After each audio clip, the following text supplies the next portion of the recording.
Boa noite, eu sou Rosiane Kennedy e este é o Poder em Foco. Nesta semana eu entrevisto o presidente da Anatel, Leonardo Euler.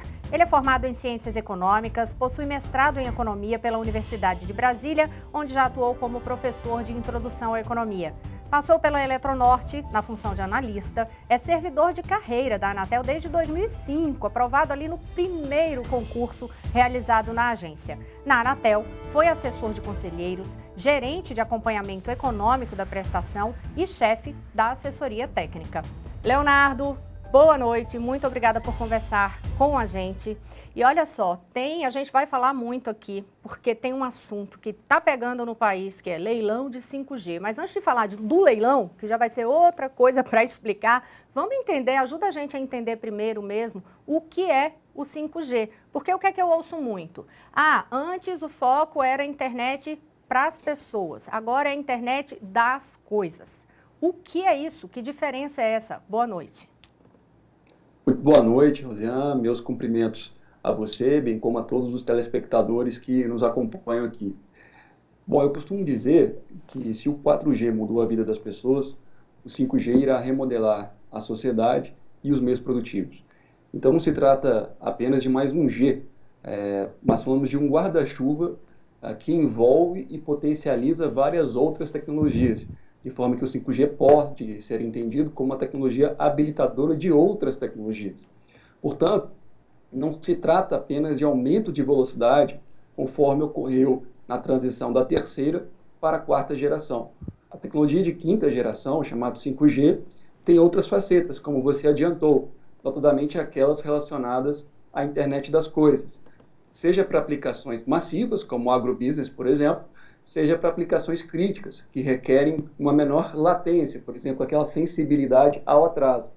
De modo, então, que essa transição para o 5G, que ainda é uma tecnologia na sua primeira infância, é um catalisador da inovação e de novas tecnologias, como inteligência artificial, robótica, realidade aumentada. Então, eu digo também que está na sua primeira infância, porque, evidentemente, é preciso de tempo para desenvolver todos esses novos conceitos, inclusive aqueles mais técnicos de operação de rede. Agora, no que tange as aplicações, eu sempre gosto de lembrar que as pessoas nunca usam a tecnologia apenas da maneira que os engenheiros a projetam. Então, a criatividade humana joga um papel fundamental na forma de uso da tecnologia de quinta geração. Então, nós estamos falando, em suma, de uma nova era em termos de soluções, de possibilidades de ganhos de produtividade, sem os quais nós não temos crescimento econômico sustentável. Posso dar, ao longo dessa nossa conversa, alguns exemplos, mas dito isso, o 5G é uma das principais ou mais importantes plataformas tecnológicas da próxima década e será um propulsor do desenvolvimento econômico, da competitividade internacional e da capacidade de atração de investimentos. Pois é, então vamos para essas medidas práticas. Por exemplo, se vai muito já para essa tecnologia das coisas, vamos pensar quais são essas coisas, né? No dia a dia. Por exemplo, a gente vê muito avanço e discussão sobre os carros sem motorista, né? Os carros autônomos. O 5G interfere nesse tipo de coisa? Em que outros tipos de atividades? A questão da inteligência artificial. Dá exemplos práticos de como o 5G no dia a dia vai transformar a vida da gente. Bom, ótimo, excelente pergunta. O 5G tem diferentes facetas, eu diria que ele tem pelo menos 3 vertentes. Uma das primeiras vertentes, falando dessas facetas, o 5G então ele pode ser entendido como uma rede flexível, que se autoconfigura de acordo com os requisitos diferentes. Então, o que eu quero dizer, uma das principais facetas, e essa mais de curto prazo do 5G, é aquela que é conhecida como Enhanced Mobile Broadband. Vou traduzir um pouco o que é isso. A capacidade de transmissão que permitirá uma maior vazão de dados, propiciando, por exemplo, aplicações de realidade aumentada e realidade virtual. Então, isso não significa só baixar um filme mais rápido, né? Isso é muito mais do que isso. Então, por exemplo, com realidade aumentada e realidade virtual, há todo um potencial transformacional que disso decorre. Educação, por exemplo, né? Como realizar a redução desse gap educacional que nós temos, né? Eu acho que a única estratégia, não sou especialista no setor, mas não poderia ser a construção de mais escolas juntos com a formação de mais professores, né? O 5G, permite não apenas que o aluno tenha uma aula excepcional remotamente, mas permite contar ainda com instrumentos de realidade mista, aumentada, para facilitar a internalização do conhecimento, de forma que o professor possa estar ali no ambiente, virtualmente, do aluno. Agora, a gente fala em educação tradicional, mas pensamos em termos de treinamento, educação profissionalizante. Pensemos num tomógrafo, numa máquina de ressonância, quebrado numa cidade de norte, por exemplo, Quari, e hoje você precisa de um especialista que reside em São Paulo e deslocar até a Quari para dar assistência nessa máquina. Agora, pense num operador da máquina que está na ponta, esse especialista utilizando óculos de realidade virtual e acompanhando de forma à distância o técnico que está a Quari no conserto daquele tomógrafo. Então, certamente também teria outros exemplos, né? Segurança, por exemplo, que representa 6% do nosso PIB. Tenho certeza que com maior conectividade, câmeras com reconhecimento facial, tudo isso importará menor diminuição desses gastos com segurança, e, como eu disse, representam 6% do PIB. Aliás, só no Rio de Janeiro é da ordem de 8 bilhões de reais por ano o gasto com segurança pública, e com certeza não existe espaço fiscal para continuar só insistindo numa estratégia de aumentar efetivo e de contratar viaturas, né?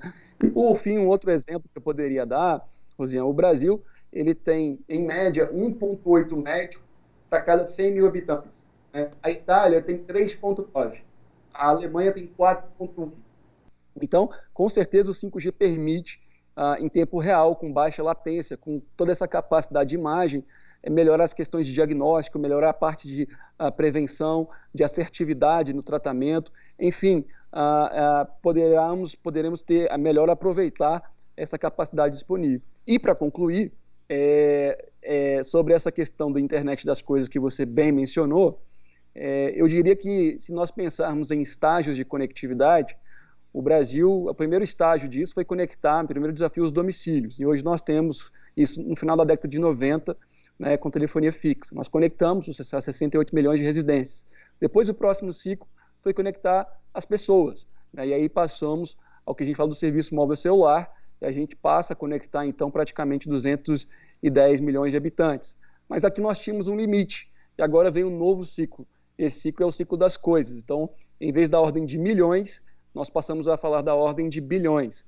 E o que o 5G permite? Ele permite uma alta densidade de dispositivos conectados. Para que você tenha uma ideia, o 4G permite, em tese, 10 mil dispositivos conectados por quilômetro quadrado. Essa densidade no 5G é de 1 milhão de dispositivos por quilômetro quadrado. Então, isso no agrobusiness representa toda uma chance de ganho de produtividade. Ou seja, já é máquina conectada com máquina diretamente, então, né? Por isso a internet das coisas. Exatamente. Pode pensar numa fábrica totalmente automatizada e robotizada, processando dados de forma que cada dispositivo esteja conversando com o outro. Agora, esse tipo de coisa que acontece, por exemplo, a gente está conversando e vez por outra dá uma interrupção de áudio ou dá aquela travadinha de imagem. Isso também vai melhorar, Leonardo? Sem dúvida, esse é o primeiro aspecto do 5G.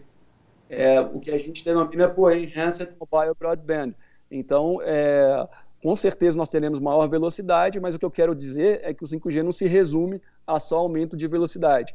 Ele se resume também em aplicações de internet das coisas para aplicações massivas, como eu disse, para atividades fabris, para agrobusiness, e também internet das coisas para aquelas aplicações que exigem ou que têm uma sensibilidade ao atraso muito grande. Essas vão ser demorar mais um pouco para ser difundidas, mas como os carros autônomos, cirurgias remotas, onde a sua percepção daquilo que é instantâneo, ela vai mudar muito. A gente está falando de menos de 1 milissegundo, que é mais rápido que a sua piscada de óleo, então, muito mais.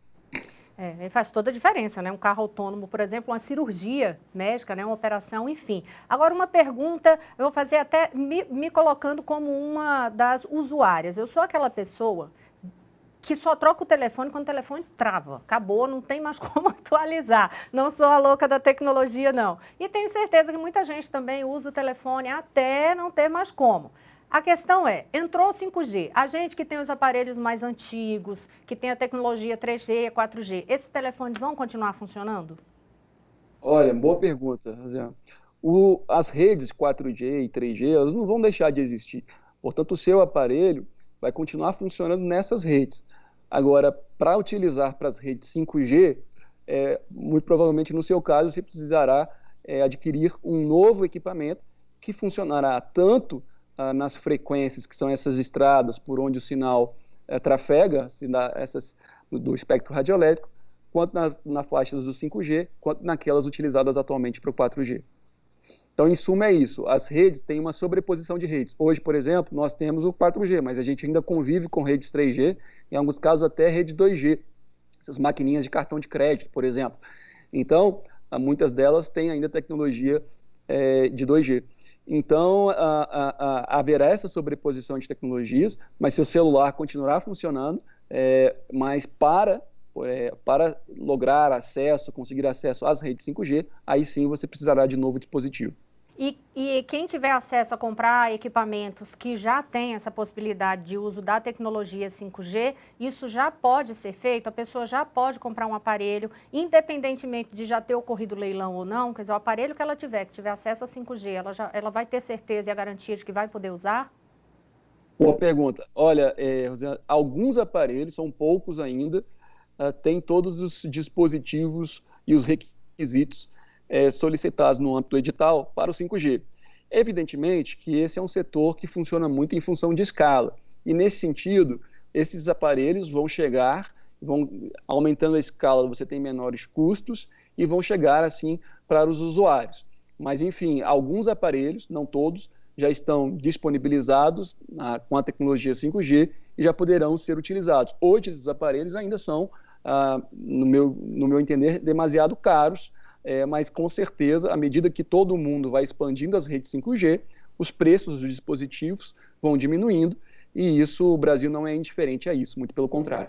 E a tendência, já que você falou a respeito de preços, é de, por exemplo, a tecnologia 5G, isso vai impactar em alguma forma naqueles pacotes que o usuário compra quando vai fazer as assinaturas mensais para poder ter a internet em casa? Isso vai impactar, virar uma tecnologia mais cara? Dá para ter uma ideia disso? Olha, isso depende muito das aplicações que vão surgir e que vão demandar mais ou menos recursos. O que a gente pode falar sobre a realidade do Brasil é que muitas pessoas pensam em competição associando ao número de prestadoras, como se, por exemplo, eu tenho 20 prestadoras, logo eu tenho competição. Mas isso não é competição, existem índices que medem a competição, na literatura econômica, isso é bem assentado, e no Brasil nós temos um dos maiores índices de competitividade do mundo. Isso é importante porque leva a menores preços e uma melhor qualidade. Agora, o grande diferencial no Brasil não é a questão só dessa rivalidade entre as empresas, mas é a questão tributária. Os serviços de telecomunicações são tributados muitas vezes como bens que a gente fala na literatura econômica demeritórios, né, como tabaco, cigarro. O grande vilão disso, sem dúvida, é o ICMS, porque você tem uma ideia, enquanto a média da tributação aplicada no mundo é da ordem de 12% a 15%, no Brasil é de 43%. Diferença grande mesmo. Eu vou falar de leilão, mas eu tenho uma outra curiosidade, porque a gente falou, considerando aí os pontos que você explicou. No início, a ideia da telefonia móvel era isso, ligar as pessoas de forma móvel. Depois, ter transmissão de dados. Depois, mais velocidade. Agora, ligar as máquinas. Para onde que a gente vai? Parece que a gente está em filme de ficção científica, às vezes. É verdade. E é interessante porque quando surgiu mesmo a tecnologia de quarta geração, nós não conseguimos antever aquelas aplicações que surgiram, que foram muito disruptivas, como Uber, como iFood, etc. Agora virá uma nova tecnologia que não apenas mudará a vida das pessoas, como essas aplicações mudaram as nossas vidas, mas vai mudar a própria sociedade e os meios produtivos. Então é difícil muito antever tudo que virá, mas por isso que eu digo, o 5G é uma tecnologia habilitadora. Então, nesse sentido, ela vai habilitar aplicações de inteligência artificial, aplicações de robótica, aplicações de realidade mista e virtual. Então, nesse sentido, muitas disrupções aí acontecerão ao longo desse processo. E, sobretudo, é uma tecnologia-chave para a chamada quarta revolução industrial e o consequente aumento de produtividade a partir da digitalização, que é isso que você está falando, das cadeias de valor das diferentes e variadas indústrias. Falar então do leilão, Leonardo, até para entender o que é que vai ser leiloado. Porque quando a gente fala 5G, 5G, ninguém está pegando num 5G. Então é difícil para visualizar. Você consegue explicar para a gente de uma forma assim visual? Olha que desafio que eu estou te passando. Obrigado, Rosiane. Obrigado pela deferência aí. E a gente muitas vezes é dotado de muitos termos técnicos, né? E isso acaba dificultando.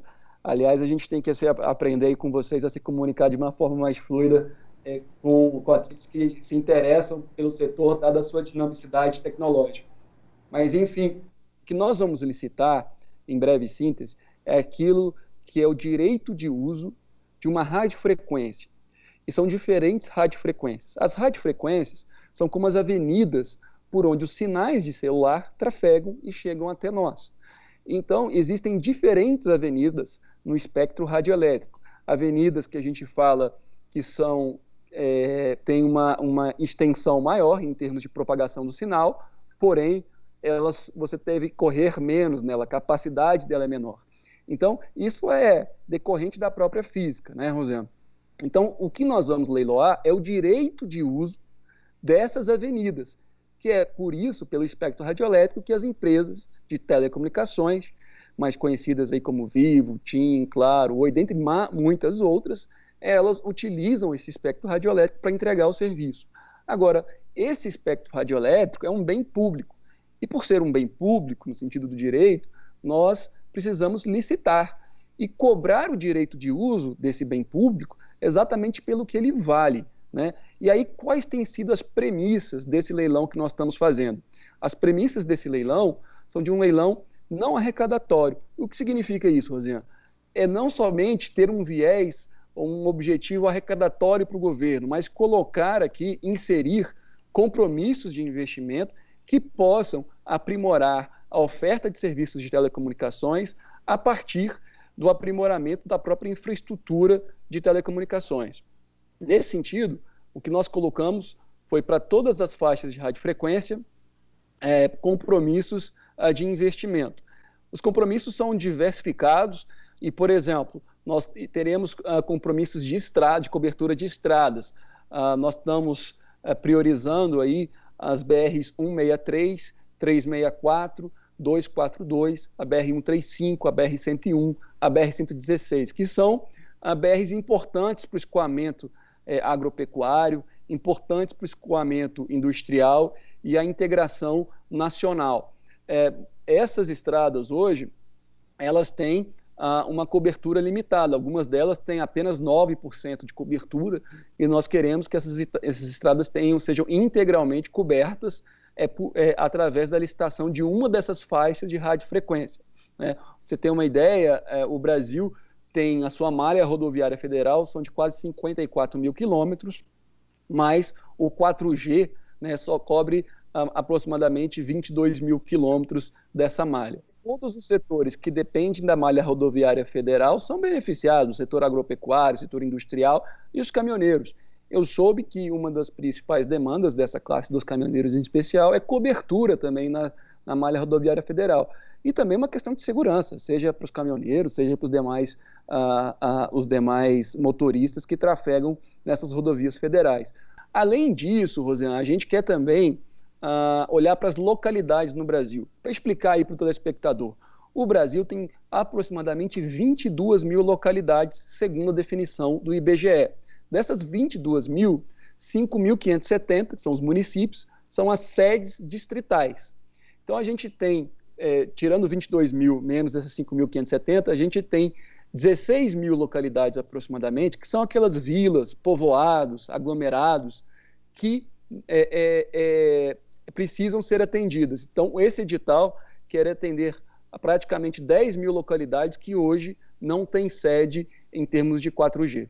Portanto, mais importante do que ter uma leitura sectarista a respeito das obrigações é entender que o nosso grande objetivo não é simplesmente arrecadar, mas assim ter compromissos de investimento, compromissos que não seriam feitos não fosse o leilão, o edital, para que a gente possa aprimorar a infraestrutura e, consequentemente, aprimorar o quê, Rosiane? Aquilo que a gente conhece como inclusão digital. Inclusão digital hoje é fundamental para a própria inclusão social. É mais ou menos feito, acontece, por exemplo, no modelo de leilão dos aeroportos, que a pessoa vai pegar e, tem um terminal, digamos, em aeroportos. Todo mundo quer pegar o aeroporto de São Paulo, se vai entrar numa concessão, mas aí tem aquele aeroporto lá do interior, que não tem tanto movimento assim. Funciona da mesma forma, quer dizer, é uma contrapartida. Você tem que pegar o filé, mas tem que levar o osso também junto e fazer com que aí sim o país inteiro tenha comunicação. É isso? Rosiana, o espírito é exatamente esse. A gente fez a primeira licitação com esse espírito filé com osso, que ficou conhecido, em 2007, na licitação das faixas de frequência do 3G. E agora, onde a gente associou áreas mais atrativas com áreas menos atrativas do ponto de vista econômico-financeiro. E agora, o que nós queremos, da mesma forma, é ter compromissos de investimento associados ao direito de uso da faixa. Portanto, essa é uma oportunidade singular de fazer valer políticas públicas. E por que isso, Rosiana? Porque o Brasil, por exemplo, nós, como consumidores, nós pagamos na nossa fatura um fundo, por exemplo, que chama Fundo para Universalização dos Serviços de Telecomunicações, chama FUST, que é 1% sobre aproximadamente o faturamento. Então, se você olhar lá na sua fatura, você vai ver FUST. Esse fundo existe desde 2000, foi implementado, foi instituído por uma lei, a lei do FUST, a lei 9.998. E de 2001 para cá, Rosiana, nós arrecadamos em termos nominais 24 bilhões de reais. E se você atualizar isso para valor presente, seria 36 bilhões de reais. E quanto disso foi aplicado para levar infraestrutura de telecomunicações e oferta para essas áreas menos rentáveis, sem atratividade econômico-financeira? Zero. Absolutamente zero. Tem briga judicial, né, Leonardo, em relação a isso? Tem toda uma discussão judicial que se arrasta, né? Tem uma discussão não apenas judicial, mas teve uma grande discussão, importante discussão no legislativo, na atual legislatura, para que a gente consiga descontingenciar esse fundo, de forma que ele não seja utilizado apenas para superávit primário ou para diminuir déficit primário. Mas que, de fato, vá para essa área de comunicação e possa fazer essa integração de comunicação digital no país. Entendi. Quem que pode participar desse leilão, eu vou dizer dos caminhos do 5G, esses caminhos que a gente não enxerga, mas hoje deu para entender. Quem pode participar desse leilão? Empresas nacionais, empresas internacionais, enfim.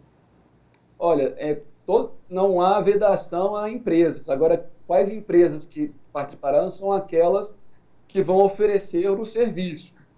Então, as atuais prestadoras, certamente, a maioria delas terá interesse em participar, mas nada impede que novos agentes participem. Aliás, Rosiana, nós temos também alguns lotes nesse leilão que são, digamos, têm preferência para serem adquiridos por novos prestadores.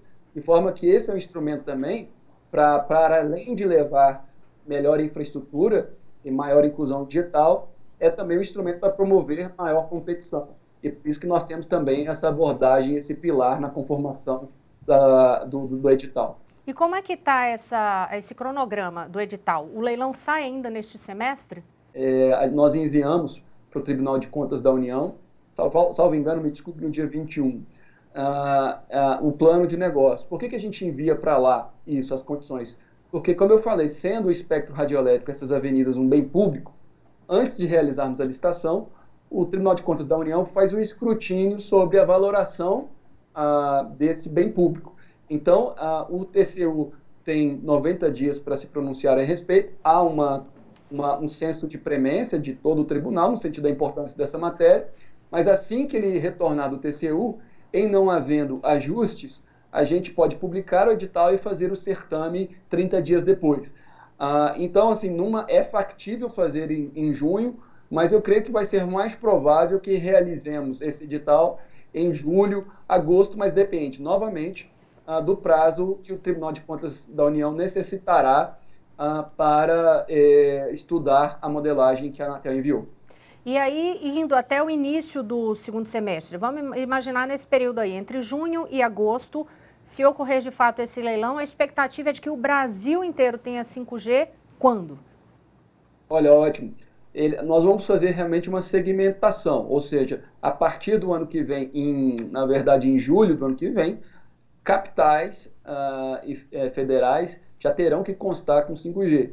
Agora, a gente tem obrigações que, ano a ano, depois das cidades acima de 500 mil habitantes, depois de 200 mil habitantes, depois de 100 mil habitantes, até que a gente chegue nas cidades acima de 30 mil e menos de 30 mil. Então, isso é um fluxo ao longo do tempo, onde além de exigir que você adentre mais nessas cidades, nós exigimos também maior densidade de antenas. Por que isso, Rosé, é importante? Porque uma das faixas, que é a porta de entrada do 5G e que está nesse leilão, ela é uma faixa mais alta, falando de uma forma mais simplista, e por isso ela exige a instalação de mais antenas. Por isso também que há no corpo desse edital uma obrigatoriedade, um compromisso de um adensamento mínimo de antenas. Agora, isso também é importante dizer, que por causa disso, que nós temos interagido bastante com os municípios brasileiros, porque alguns municípios têm legislações muito restritivas à instalação de antenas, o que acaba prejudicando, né, a cobertura, a própria percepção de qualidade do serviço prestado. E aí, nesse sentido, a gente tem conversado com os municípios para que os procedimentos administrativos sejam menos burocráticos e menos morosos para a instalação de antenas. Entendi. Há uma estimativa, eu sei que ainda depende dessa análise do Tribunal de Contas da União, mas há uma estimativa no setor de que esse leilão deve movimentar em torno de 35 bilhões de reais. E como você ressaltou, a maior parte, o que é uma estimativa também em torno de 90%, vai com essas contrapartidas. Mas ainda fica um montante em dinheiro. Esse montante em dinheiro deve ir para onde? Ótimo, uma pergunta. Esse dinheiro ele vai para um fundo, o pagamento que é feito em pecúnia, ele vai para um fundo que chama Fistel, e depois, na sequência, vai para o próprio Tesouro Nacional. Agora, é importante dizer, o que você mencionou, a título de exemplo, se a frequência vale 40 bi, o filé, né, o que nós queremos exigir? Que algo entre, no mínimo, 90% do filé seja aplicado no osso. Então, por exemplo, nós vamos cobrar pelo menos 95% do que vale o filé em compromissos de 90%, melhor dizendo, mais de 90% em compromissos de investimento que não seriam realizados não fosse esse compromisso estabelecido no edital. Portanto, a nossa abordagem aqui, que a gente sempre preconizou, nunca foi privilegiar uma arrecadação. A gente precisa aproveitar essa oportunidade para gerar mais investimento no setor. E é por isso também, Rosé, eu não falei de todos os compromissos. Agora, esse edital ficou conhecido como edital do 5G, ou leilão 5G. Mas ele também tem outras faixas, outras avenidas que serão utilizadas pelo 4G, porque o ecossistema de equipamentos só está disponível para o 4G. Então, de acordo com a faixa, a gente vai exigir diferentes obrigações e diferentes compromissos de investimento. Eu vou aproveitar aí a sua expertise nesse ramo de telecomunicações, né? Desde o primeiro concurso, né, da turma de formação, de fato, da Anatel, para ter uma opinião tua mesmo sobre uma discussão mais ampla. As pessoas, quando falam de geopolítica, dizem que 5G vai ser a grande guerra comercial mesmo do século em relação a essa discussão, principalmente entre Estados Unidos e China. Você tem essa mesma percepção? Olha, Rosiane, eu acho que ninguém pode discordar que a segurança do espaço cibernético, bem como de proteção de dados pessoais, ela deve compor a agenda de prioridade máxima de um Estado soberano, né? A segurança cibernética, em sua implementação, ela é intrinsecamente multidisciplinar, ela é transversal, ela é intersetorial, ou seja, você tem uma pulverização de atribuições e competências entre as mais diferentes instituições e jurisdições da administração pública. Então, a gente não pode nem esquecer também de outros aspectos como propriedade intelectual, segredos industriais e tantos outros. Eu falava de um exemplo, né, de uma fábrica totalmente automatizada, robotizada e processando seus dados na nuvem. Então, por óbvio que aspectos industriais estratégicos dependerão também da robustez, da segurança dos que os dados proporcionam.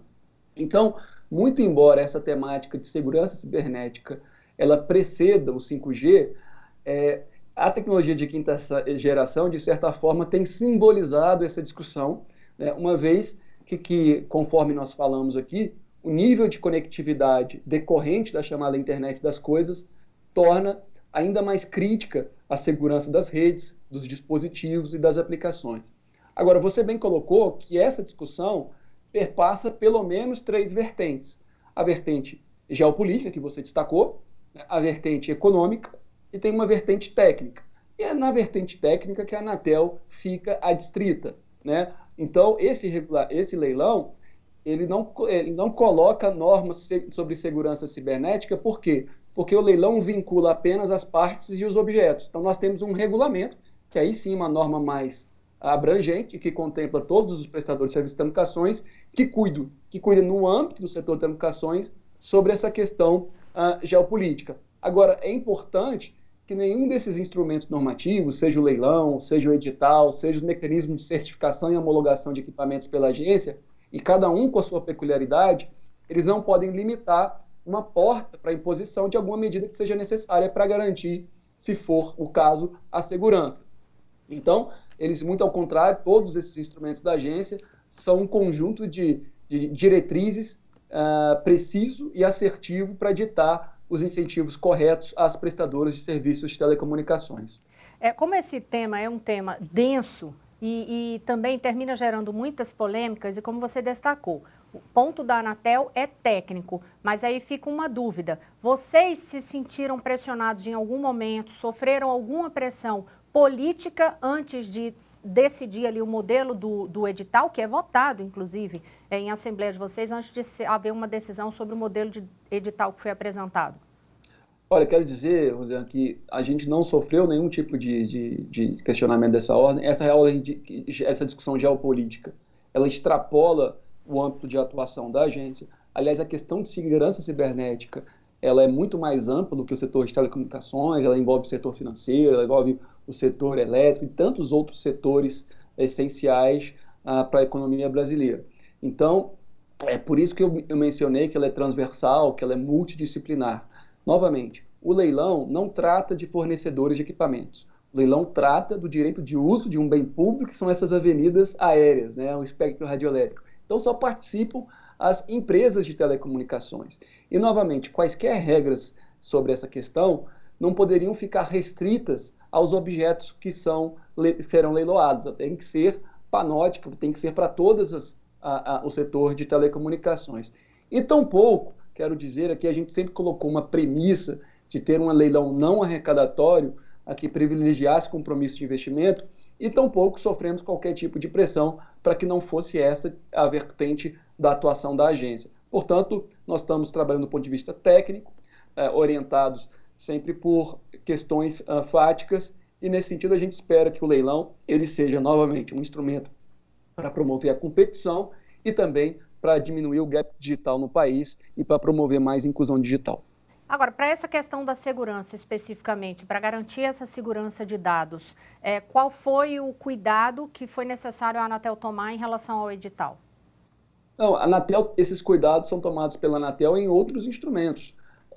São nas normas de homologação e certificação de equipamentos e no próprio regulamento de segurança cibernética, que ali define um conjunto de guidelines ou de diretrizes para as prestadoras de serviço de telecomunicações. Portanto, novamente, o leilão nem seria o lugar adequado para você colocar esse tipo de viés de segurança, porque, novamente, já existem avenidas atualmente utilizadas pelas empresas de telecomunicações, e um dia essas avenidas atualmente utilizadas serão utilizadas para prover o 5G também nessas avenidas, quando tiver equipamentos disponíveis para tal. Então, jamais a gente poderia colocar regras de segurança cibernética que se aplicassem tão somente aos objetos que estão inseridos no leilão. Leonardo, o Poder em Foco vai fazer um breve intervalo e a gente volta já já.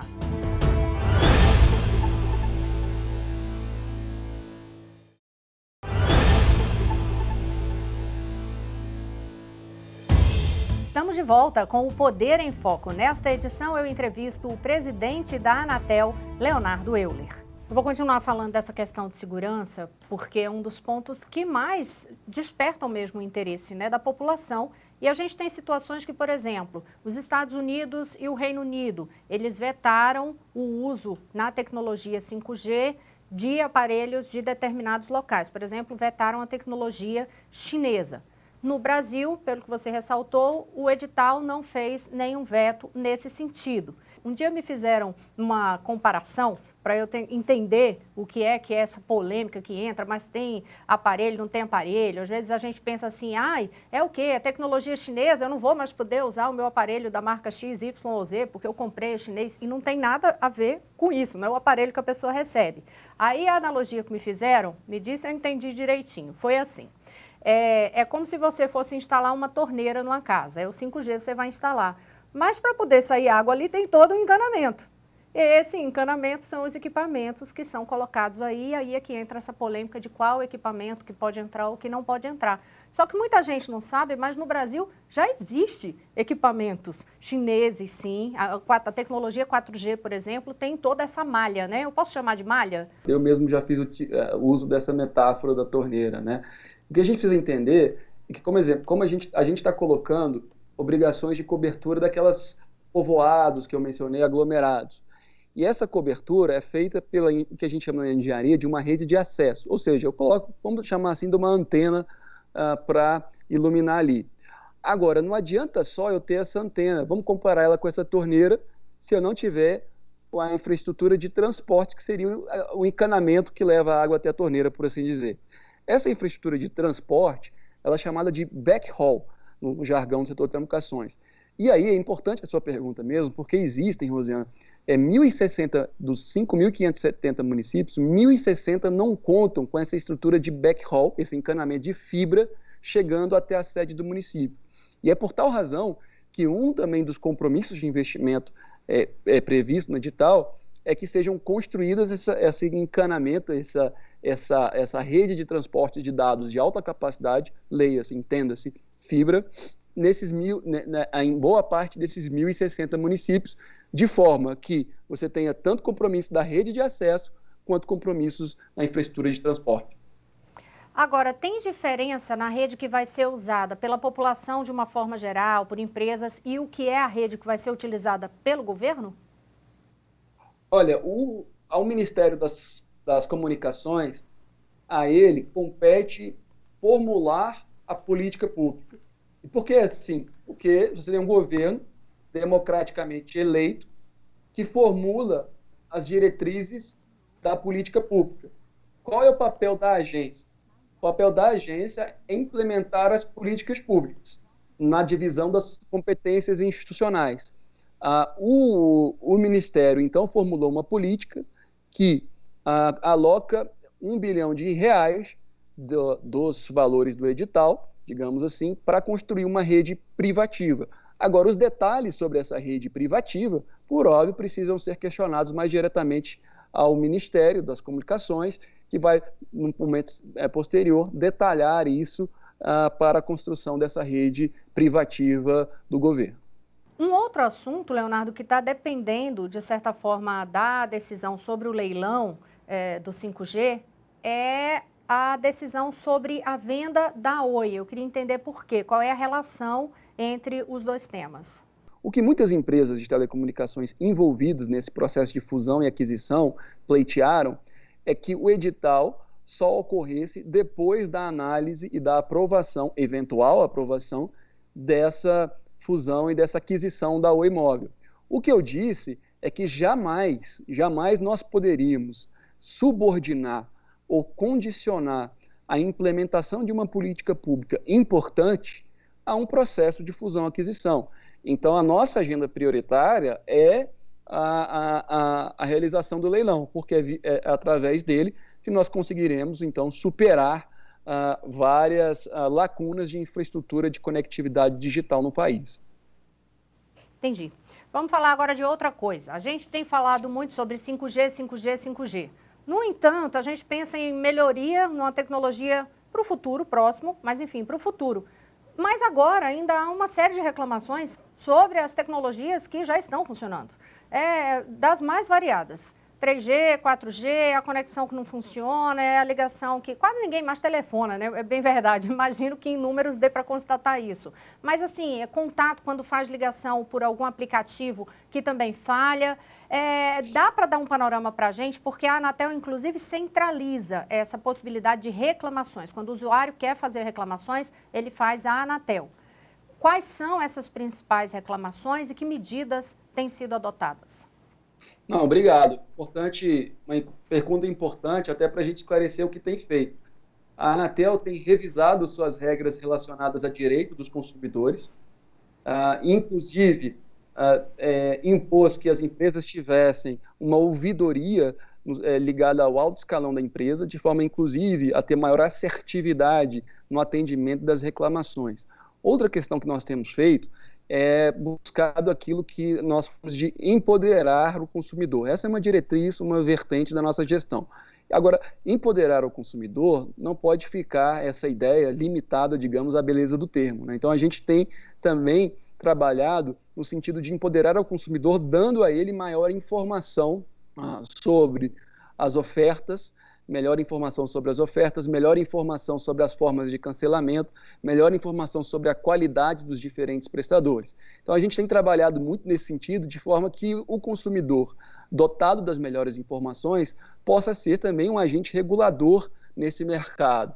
E, de acordo com as informações que ele tem sobre preço e sobre qualidade, ele toma a decisão que melhor, o que for mais conveniente a ele. Agora, de fato, Rosiane, a tradicional forma de fazer regulação, muitas vezes as empresas também descumpriam, né, ou ainda descumprem indicadores de qualidade. Aí o que a gente fez historicamente? A gente abria um processo sancionador na agência, que passava por todas as instâncias, e depois o que as empresas faziam? Recorriam ao judiciário. E muitas vezes a discussão fica anos e anos no judiciário, né?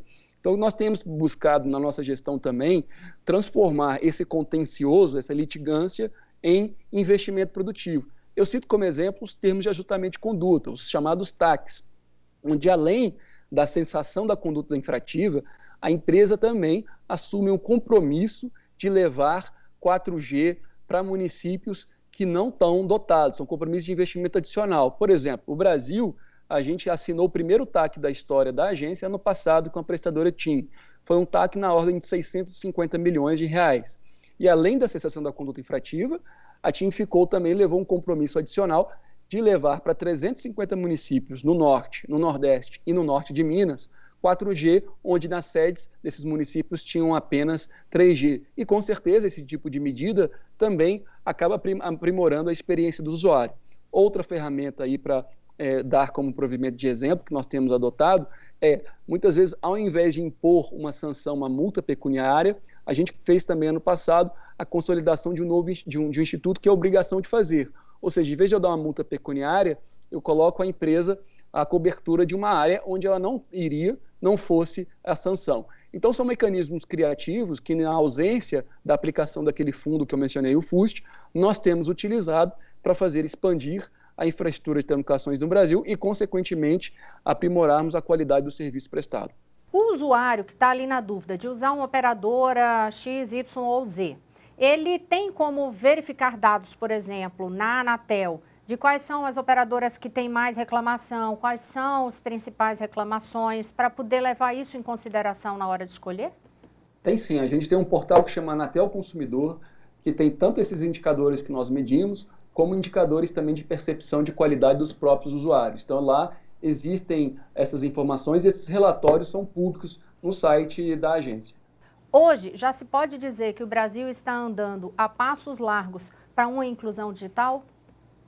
Olha, eu acho que durante a pandemia as soluções digitais acabaram sendo impulsionadas porque elas se revelaram um meio muito eficaz de diminuir custos de transação, ter ganhos de produtividade e até mesmo, Rosiane, de fazer inclusão digital através, por exemplo, do auxílio que foi dado, né, através daquele aplicativo da Caixa. O que eu entendo, sim, é que nós estamos caminhando através dessas atividades, dessas medidas criativas que a Anatel tem colocado, como TAC, obrigação de fazer. Eu entendo também que o próximo edital, esse edital que ficou popularmente conhecido como leilão do 5G, vai trazer um novo movimento e uma nova onda de conectividade no país. E a gente espera, por óbvio também, que esse fundo que eu mencionei, ele seja finalmente descontingenciado para que a gente também tenha uma fonte perene de aplicação de recursos no setor de telecomunicações, notadamente para aquelas áreas mais remotas e mais desprovidas de atratividade econômico-financeira.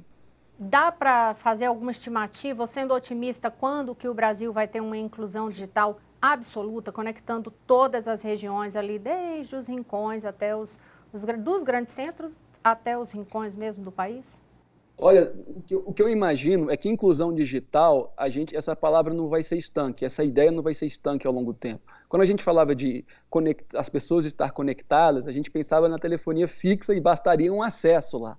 Agora, inclusão digital é muito mais do que isso, né? Não é apenas cobertura, é também capacidade. Então, nós vamos, através desse edital, levar para, como eu disse, para as 9.880, salvo engano, localidades, povos, aglomerados, vilas que não têm cobertura móvel, celular, nós vamos levar para todas essas, praticamente 95%, melhor dizendo, dessas, para não ser leviano, através de compromissos do edital. E, evidentemente, isso vai ter repercussão no meio rural e etc. Agora, eu tenho certeza que, conforme as aplicações cheguem, maior a quantidade de dados, de vazão de dados, serão demandada maior capacidade digital e por isso mesmo esse conceito de inclusão digital vai ser sempre percebido de uma forma diferente. Até mesmo, né, Rosinha, porque antes a gente falava que banda larga era 1 megabits por segundo. Né? Hoje em dia a gente não consegue conceber a palavra banda larga se não for algo pelo menos superior aí a 10 ou 30 megabits por segundo, dependendo da definição e do órgão que esteja analisando. Nesse sentido, eu acho que o edital vai sim cumprir com as suas metas que vão até 2028, na inclusão dessas localidades, e com isso o Brasil vai ter um grande salto de conectividade digital. Leonardo, só para concluir, como em todos os assuntos no mundo, porque também não é exclusividade do Brasil, existe fake news para tudo que é lado. Eu queria uma mensagem sua em relação a isso para a população brasileira, sobre quando ouvir falar de 5G, para ter cuidado do que é fake news ou não, para saber, o brasileiro ele pode ter a garantia, a segurança de que qualquer decisão que seja tomada na Anatel vai ser técnica, não dê ouvido, verifique o que é fake news ou não, como é que a pessoa verifica isso e principalmente, pode dar essa garantia, toda decisão que for tomada sobre 5G será técnica. Absolutamente, Rosiana. Acho que você toca num assunto muito importante, né?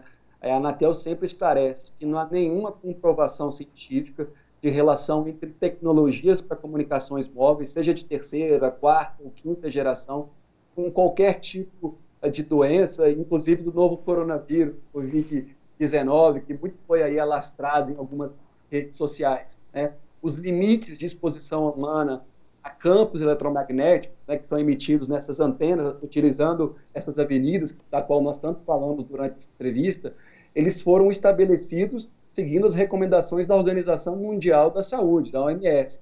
E esses limites visam garantir, sobretudo, a proteção da saúde e do próprio meio ambiente, também de todo o território brasileiro. Então, essa exposição e essa avaliação de exposição humana a campos eletromagnéticos e elétricos é constantemente observada pela agência, que faz toda essa parte de certificação e homologação de equipamentos. E, além disso, as práticas da Anatel são aquelas melhores práticas nesse sentido, razão pela qual são preconizadas por diferentes países também. Agora, o que eu gostaria de deixar muito claro é que, à luz do conhecimento científico atual, não há qualquer evidência científica que possa apontar no sentido de que a exposição aos campos eletromagnéticos emitidos pelas estações de qualquer tecnologia causem qualquer efeitos adversos à saúde. Portanto, não há nenhum nexo causal entre rede 5G e Covid-19. E também sobre qualquer outra de questão, né? Eu lembro que na frente de um hospital de câncer muito conhecido em Londres, na Inglaterra, você tem várias antenas de celular. Na frente da própria OMS, você tem várias antenas de celular. Então, é preciso desmitificar isso e eu parabenizo pela pergunta, porque, de fato, fake news é um forte problema da nossa sociedade conectada atualmente. Leonardo Euler, presidente da Anatel, muito obrigada por conceder esta, eu vou chamar de aula-entrevista aqui no Poder em Foco. E eu agradeço principalmente a você, telespectador, que acompanhou o programa até aqui. Você pode assistir a todos os episódios do Poder em Foco no canal do SBT Jornalismo no YouTube e também conferir os destaques desta entrevista no portal sbtnews.com.br. No próximo domingo, 00:45, tem mais um Poder em Foco, sempre conversando com personalidades do ambiente do poder. Eu espero vocês aqui. Uma boa semana a todos.